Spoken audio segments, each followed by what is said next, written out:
Hi guys, today I was reading this article about the guy who invented the uh, Tesla device, and this guy was written on 22nd of August, and this guy was not quite a scientist. He is a practical engineer or something like that. So he invented such a device, and this device can transfer electricity without the cables. So they asked him, how do you had this idea coming into your head? He said that his friends and colleagues making the electric jobs, and they make electric service jobs. So, and they often tell him about the complex of the cable work. So it has a lot of serious problems. So because uh, they they can have such a huge amount of job, like putting cables on tens of kilometers. So maybe so he said that this is not pretty good because you can transfer electricity without the cables right through the air. So it's definitely simplifies their life and their job. So, and they asked him if it's was like an idea of a telephone transfer signal, and television signal and radio signal. So it's it can transfer without the cables, without being hooked up. So he said that no one did do such research about the transferring of the electricity through the air. So, and they say that it's because they have so many lines, and they have to, you know, make some more lines and make those high electricity lines, so they can, spend a lot of money, and they hook up all this world with this net of electricity and stuff like that. So, well, this for me, I think it has some point in this, but so he actually did it, but they say, how do you plan to develop it? So he's now focused on marketing and brand book, and he needs to take a box and stuff like that. So uh, okay, and I thought, whoa, if we can transfer electricity and it's real, as Nikola Tesla said, and the information that I know, that the ancients did it, and they had those objects everywhere, and I'm gonna make a video on this one. But I also was thinking, if we have such devices still left on this planet, on this Earth, maybe it's not a planet, maybe it's a planet or something like that. So I call it a cell, as you know, and I was trying to think about it. So if we have some evidence and some stuff, some devices left, so that's what my research.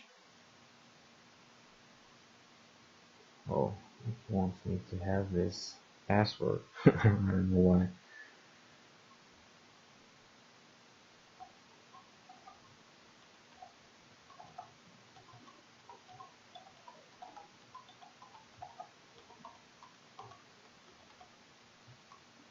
So, okay. Um, this is the Jews guy, and he wears this thing. um, which called Teflon or whatever. And this is a statue in Mohenjo-daro, India, and it has such device on its head. Look. And this is the monk from the Japan, and he has pretty same device right on his head in the same position. Look at it. It's the beginning of the hair, and in Russia we call this place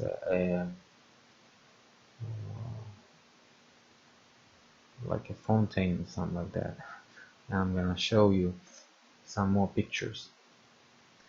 Okay, this is the device. This is a Jewish device, and this one famous Russian TV reporter, and he is a showman, and he is with his friend near this huge wall made of megalithic stones, and he wears this device. Look at it. It has like a head part and an arm part. So this is a description of it, how to correctly put it on. So it's quite an instruction, because you have this front view, you have this back view, and this is correct position on hand, and this is correct position on head, and this is correctly where this fountain hole is located in your head, which is pretty soft when you're born, and when you like 3 years old, it like becomes harder and more solid, so you cannot like feel it. But you have this like a little tiny hole in your head when you are a little kid. Okay. So this is the modern Israeli warrior or something like that, and he has like a modern portable connection device, which is like a mobile phone or maybe radio station, and he has this device. So this is a combination, I guess, because I think it was used to be connected, to be hooked up with such guys who are connected with the same network. So this is what is put inside. I don't know what it is, baby. It has some meaning too. There's another guy, and what I know about this is written here, that this is an instruction of usage. So all those Israeli guys, men and boys, 30 years old and older, must have those tefillins. So they tefillins are a daily routine. Not routine, but it's a daily tradition, and it's been worn. You have to wear it every day except the Saturday and some holidays. So you can wear it during the whole day, but it's better to put it on in the morning during your praying. So you cannot wear it in the night, and you cannot wear it, and you can't go out in this thing.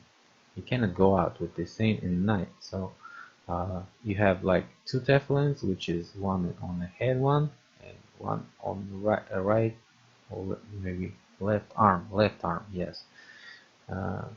Those who write with the right hand must wear it on the left hand. Those who write on the left hand wear it on the right hand. So okay, So that's your like second best arm, best hand. Okay, I have a right hand which is more stronger, and I can, you know, hit a lot stronger with my right hand, and I also write with a pen or a pencil with my right hand because it's more comfortable to me. So this device includes these preferences. It's like the options or something like that. So the head tefillin wears on the top part of the head, uh, the bottom edge of the head tefillin must be a little bit higher than the hair finishes. So a little bit higher than the hair finishes. So right on the middle of the head. Okay, that's the place where this fountain, little fountain, which is called in Russian tradition. I don't know how you call it in English, but okay. And this is the antenna type, and just imagine if this wooden block was his hand, and that's that how do you call it, tape, maybe it's a leather tape, right? So it's made of leather, and maybe in the ancient times it had some like uh, wires in it hooked up like this here. So, and it can be worked like the helix antenna, and it's 2.5 hertz. Okay, and there's another example of such construction. Okay, and they say that the box was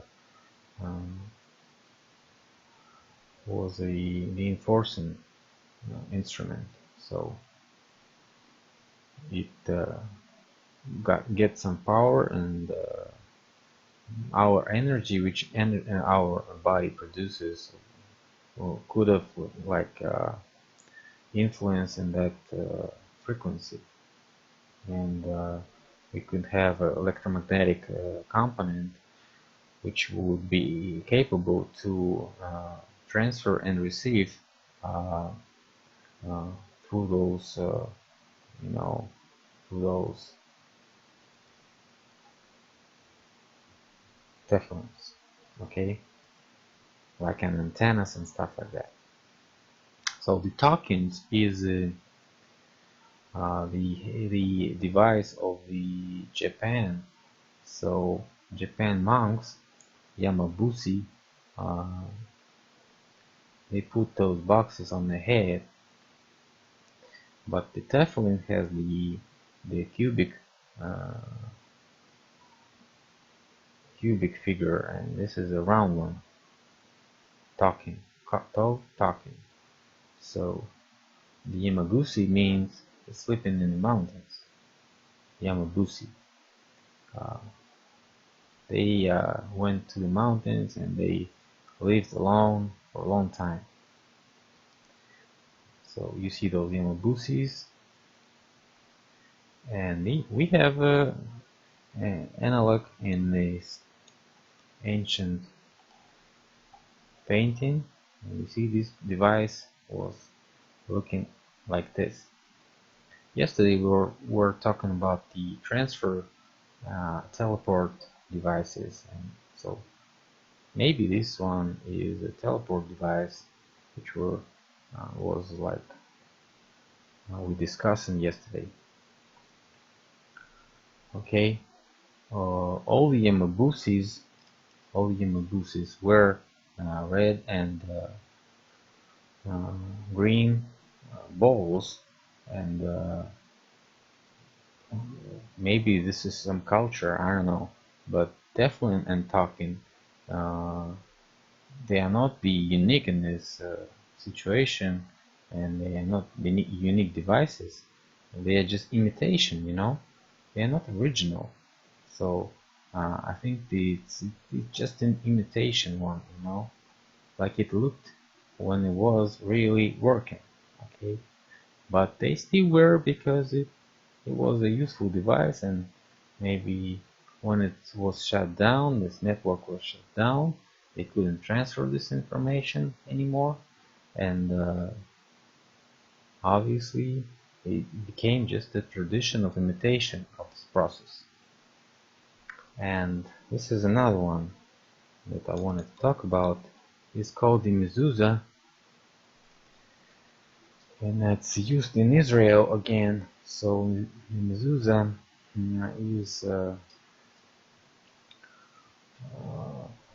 is one of the most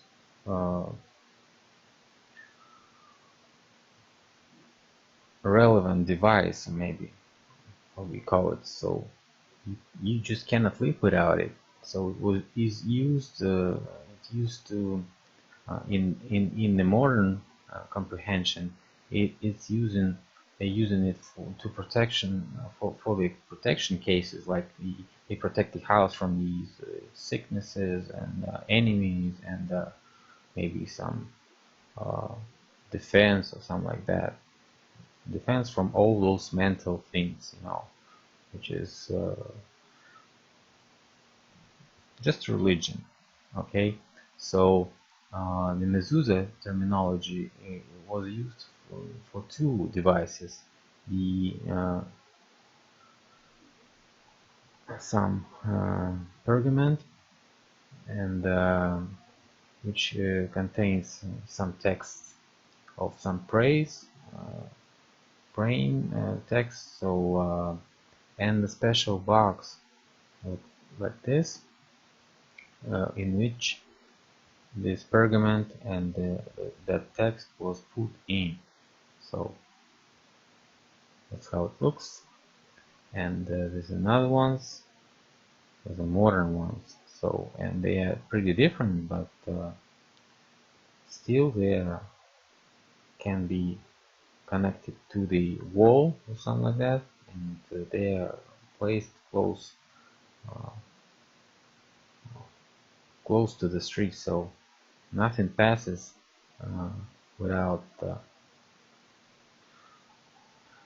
these devices. So they control the situation. Okay, and there's another ones, yeah, close to these walls, megalithic walls in Solomon Cathedral in Jerusalem.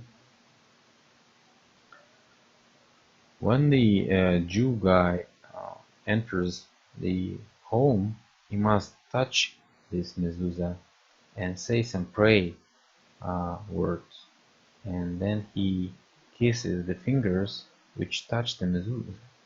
So that's how they think the ritual, the tradition works. This tradition simply reminds me the usage of some device which can comprehend your voice and read your fingerprints. So like some device that protects the entrance of the illegal entrance. So, you know,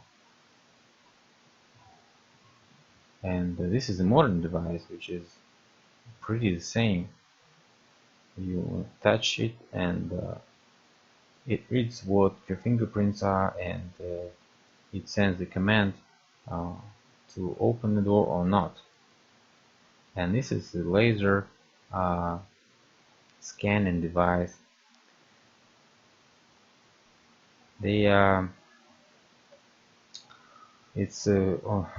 It's pretty interesting that even though they lost the real technical abilities, technical skills, those devices, I say, the Jewish guys, they saved some rules of utilization the broken mezuzahs and of creation the new ones. They are all very, very, very serious, and because they're really, really defined. So they are just like the centers of some, European Union production or maybe Soviet Union production, which is were very hard to uh, make some device without those rules, because so it's got to be certified, and you cannot make a production of uncertified devices. So, and also they have left some tradition to check the mezuzahs on the are they working or not. So they have to check it like once, not twice in 7 years, and in a community places they have to check it once in 50 years. But it won't be bad if you check it a little bit more often, because they can like be broken because of some moisture and heat changes, so maybe overheating and something like that. So that's why they check it once they have some good situation, like getting pregnant, or maybe switching the house. So they sell the house and move to another one, and move to another country or something like that. So they have to check it maybe once a year or in some special month or something like that. So that's kind of similar to our certification of devices which being used to check the weather. Like, you have to be pretty precise to measure all this wind speed and stuff like that. So, and this is called the menorah, and maybe it's the same as some antenna, or maybe Wi-Fi antenna, WI-FI, okay. And we have such things in Egypt on the wall.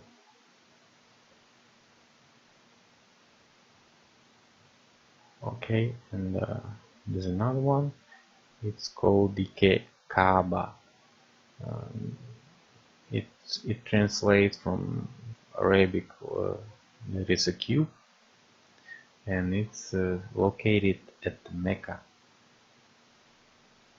And Kaaba has some name, Al-Bayt al-Haram. This means the holy house, and it has like specifications and regulations and stuff like that, regulations, and it's all regulated because the height, all these corners, how they're named and stuff like that, and everything. Like this one here is named, and it's all measured up, and it's all written in some books or something like that. And the guy who was picturing this picture, and he said like it looks like an energy generator, and maybe left by the gods on this earth, but the Aborigines didn't preserve it well. That's why it's not working right now, and that's why it became just a culture to look at this device and make some prayings and stuff like that. But really it's a good device. Maybe it's an energy block or something like that, maybe transfer block, or maybe teleport, no one knows. because it also has all these strange objects here which are looking like technical type, right? Especially this one.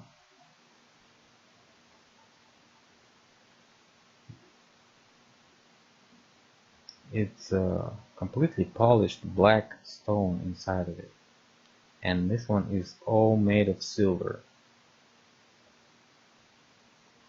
Okay, what is this guy doing? He's praying, or maybe looking. Maybe it was like a Skype or Hangouts video conference. Who knows?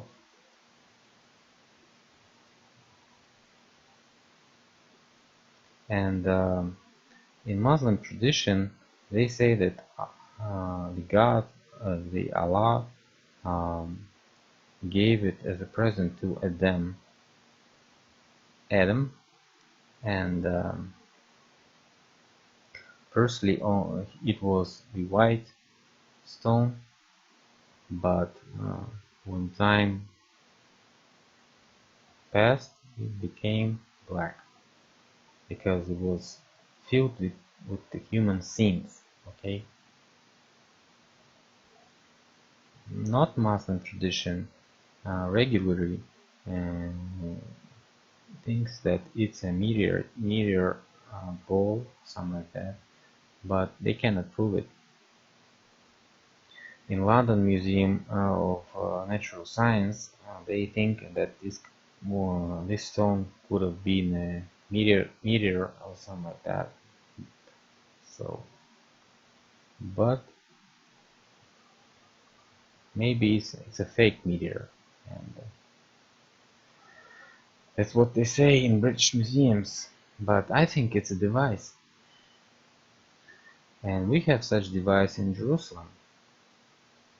It's probably the same type of device which has a room inside, and this one has like a video conference or something like that, and this is maybe has a teleport in,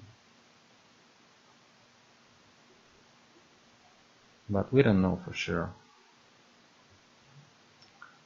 Okay, and one guy said about this fire that's coming out, the Easter or something like that, and I think if it's still working like this, it maybe produces some electricity inside, and they light it from this electricity little light bulbs, or maybe little like lightnings or something like that. And this one, you know, from the movie Indiana Jones. So they say that if you touch this one, you die. And this guy obviously died. That's why they had those uh, wooden carry things or something like that, wooden sticks. And as they say, when you like make a camp around that object, everything illuminated like this. And this is another one. So that's pretty the same that the Russian guy invented. I was telling you. So that's an ephod of the holy service guy. It's also pretty certified, and it has some regulations. It may be used for protection from something, because there's a bunch of these things which are used in Christian tradition, and in India we have those which are looking like some laser sticks or something like that. I don't know what are these for, but they have a lot of them. So that's what I was trying to say. And in conclusion, I want you guys to ask questions, and I'll be right back answering you, because it's pretty important for me to tell you about those technologies, because um, obviously it's under some restriction and no one is given this information in the mass media. So see you later. Subscribe and share my videos so I can be right back and get you more interesting information. Bye.